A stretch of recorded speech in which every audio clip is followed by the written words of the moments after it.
Bapak, Ibu, Saudara yang dikasihi Tuhan, selamat berjumpa lagi di dalam persekutuan doa 1 bulan kebangsaan 2021, Rabu Legi 8 Agustus 2021 dengan tema Ragi dan Roti. Bapak, Ibu, Saudara yang dikasihi Tuhan, persekutuan doa di bulan kebangsaan tahun 2021 di tengah kondisi yang seperti ini, teruslah tetap bersemangat dan terima kasih sudah berkenan hadir bersama kami Majelis GKJ Karangnongko. Kiranya saudara semua dikaruniakan kesehatan, yang sedang sakit dipulihkan, dan berkat-berkatnya selalu ada pada kita semua. Marilah kita awali pertemuan kita ini dengan kita memasuki saat teduh. Saat teduh dimulai.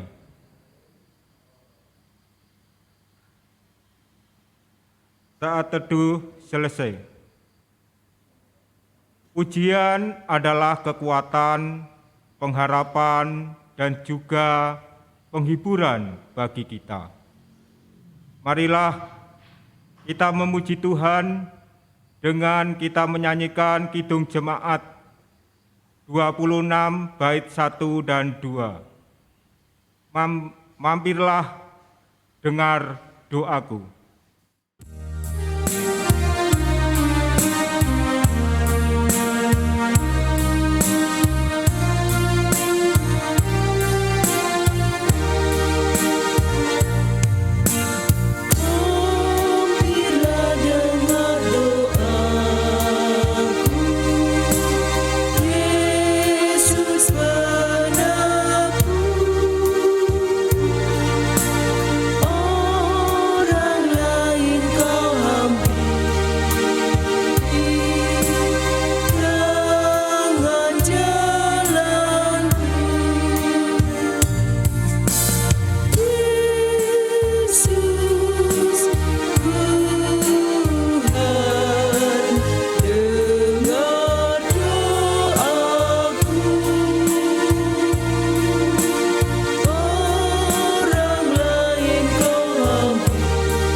Bapak, Ibu, Saudara yang dikasihi Tuhan, sebelum kita merenungkan firman Tuhan, marilah kita berdoa saya hantarkan. Puji syukur padamu, Allahku, atas segala nikmat dan anugerah yang Engkau nyatakan dalam hidup kami. Engkau selalu ada di saat kami susah dan juga di saat kami bahagia. Engkau selalu setia dan mengasihi kami. Terima kasih ya Tuhan atas perjumpaan saat ini dan kami akan mendengar sabda-Mu. Berfirmanlah, kami siap untuk mendengarkannya. Dalam Kristus Yesus kami berdoa. Amin. Selamat mendengarkan firman Tuhan, kiranya Tuhan menolong kita semuanya. Dan bersama-sama di kesempatan kali ini, kita akan merenungkan firman Tuhan dari Injil Markus pasal 8 ayat 14 sampai dengan 21. Injil Markus pasal 8 ayat 14 sampai dengan 21 yang demikian firman Tuhan. Kemudian ternyata murid-murid Yesus lupa membawa roti, hanya sebuah saja yang ada pada mereka dalam perahu. Lalu Yesus memperingatkan mereka katanya, "Berjaga-jagalah dan awaslah terhadap ragi orang Farisi dan ragi Herodes." Maka mereka berpikir-pikir dan seorang berkata kepada yang lain, "Itu dikatakannya karena kita tidak mempunyai roti." Dan ketika Yesus mengetahui apa yang mereka perbincangkan, ia berkata, "Mengapa kamu memperbincangkan soal tidak ada roti? Belum jugakah kamu paham dan mengerti? Telah degilkah hatimu? Kamu mempunyai mata, tidakkah kamu melihat, dan kamu mempunyai telinga, tidakkah kamu mendengar? Tidakkah kamu ingat lagi, pada waktu aku memecah-mecahkan 5 roti untuk 5.000 orang itu, berapa bakulkah penuh potongan-potongan roti kamu kumpulkan?" Jawab mereka, 12 bakul. "Dan pada waktu 7 roti untuk 4.000 orang itu, berapa bakul penuh potongan-potongan roti kamu kumpulkan?" Jawab mereka, 7 bakul. Lalu katanya kepada mereka, "Masihkah kamu belum mengerti?" Demikianlah sabda Tuhan. Bapak, Ibu, dan saudara-saudara yang terkasih, selamat berjumpa kembali dengan kami GKJ Karangnongko, yang pada kali ini kita akan belajar bersama-sama dari cerita Injil Markus 8 ayat 14 sampai 21. Ada 3 kata yang perlu kita pahami bersama supaya kita menjadi mengerti. Yang pertama adalah degil. Dalam Kamus Besar Bahasa Indonesia itu mengartikan tidak menuruti nasihat, juga bisa diartikan keras kepala. Lalu apa itu ragi Farisi? Ragi Farisi adalah ketika mereka membuat aturan yang membebani umat, tapi mereka sendiri merasa paling benar, paling suci. Apa itulah ragi Herodes? Beliau punya sikap yang menghalalkan segala cara untuk mencapai tujuannya. Masih ingatkah dengan pembunuhan bayi-bayi di Bethlehem dan bagaimana Yohanes Pembaptis harus berakhir hidupnya di waktu pemerintahan Herodes pula. Lalu apa hubungan kasakusuk murid tentang mana mereka hanya membawa 1 roti saja dengan peristiwa Yesus memberikan makan kepada 5.000 orang dan 4.000 orang. Jadi ada 2 peristiwa menurut Injil Markus, yaitu peristiwa 5.000 orang dan 4.000 orang. Dan dengan ragi yang dikatakan oleh Yesus di atas. Dan agaknya roti masih menjadi perdebatan para murid, di mana mereka belum mengerti benar tentang makna roti dalam hidup sesungguhnya. Roti pada waktu itu adalah makanan pokok.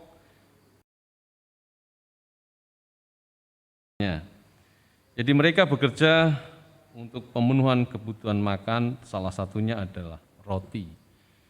Tapi jangan berhenti pada soal pemenuhan makanan. Kita harus terus mencari arti akan makna dari roti itu sendiri, yang adalah Yesus. Semakin kita memakan roti hidup, maka hidup kita harus berpadanan dengan Yesus dalam hal sifat, hati, dan pikiran. Sifat Yesus yang penuh dengan pemaaf, penuh kasih, terbuka kepada siapa saja, baik orang-orang berdosa maupun orang-orang kaya, membela yang tertindas, dan penuh dengan pengampunan dan belas kasih. Pikiran yang selalu terbuka dan selalu membuat orientasi baru sesuai dengan zamannya. Hukum kasih adalah sebuah orientasi baru tentang hukum Taurat yang dibaca dengan pemahaman baru tentang kasih.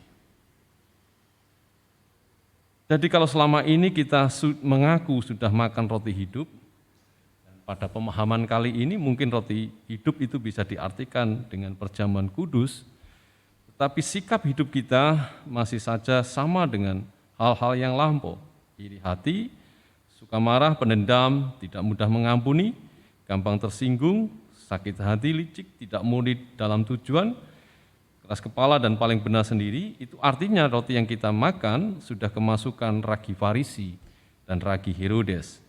Nah kalau demikian, ketika makanan yang kita sudah makan, itu akan menjadi daging. Itu proses yang bersifat alami. Satu-satunya cara adalah dengan meminta Roh Kudus menolong kita untuk lahir baru. Dan tentunya itu melalui proses yang panjang, tidak instan. Sama seperti kelahiran yang membutuhkan waktu 9 bulan berada di kandungan, demikian juga perubahan perilaku kita ketika kita sudah kemasukan ragi Farisi dan ragi Herodes.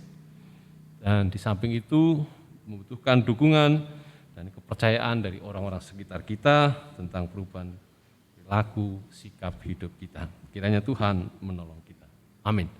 Mari kita masuk pada saat teduh.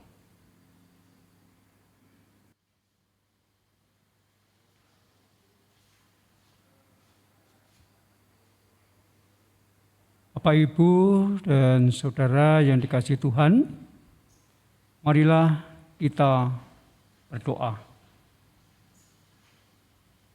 Tuhan, ajarilah kami untuk terus mengkoreksi diri kami, karena kami terlampau lama dan fokus untuk mengkoreksi orang lain, sampai lupa melihat diri kami.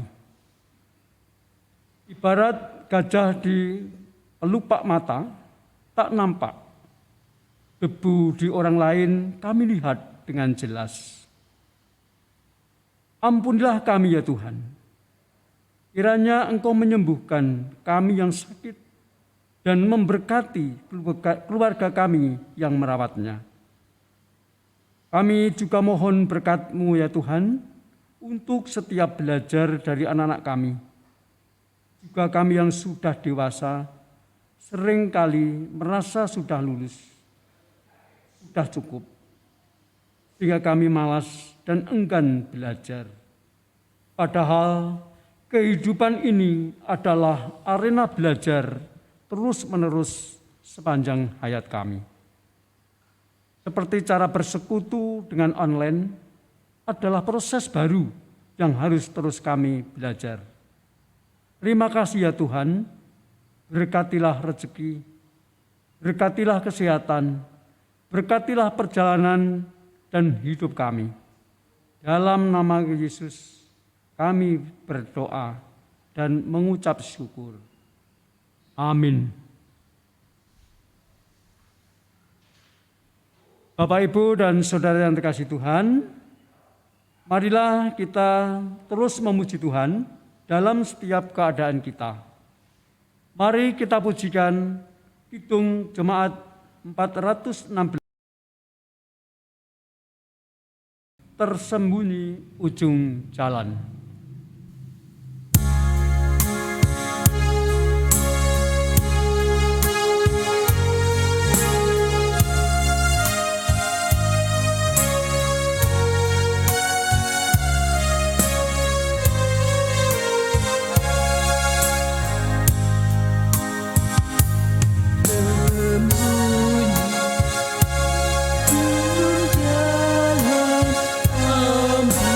Ada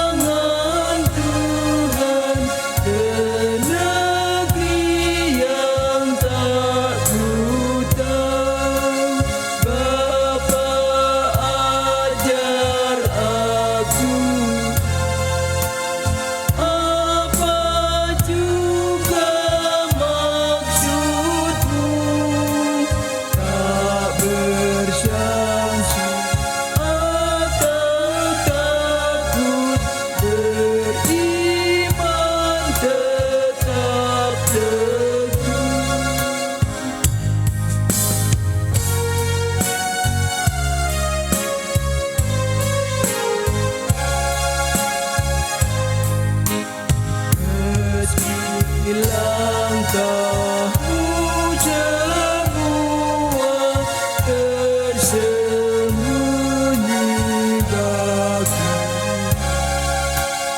hatiku menurut jua dan memuji kasih-Mu meski kini tak ku nampak nanti ku berbahagia apabila terang-Mu tampak dengan kemuliaan-Nya.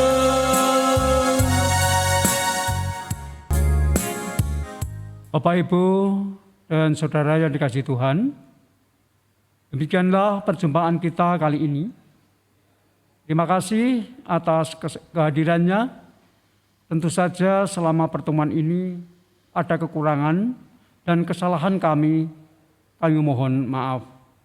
Kiranya channel GKJ Karangnongko terus dipakai Tuhan untuk kemuliaan-Nya. Tuhan memberkati kita semua. Amin.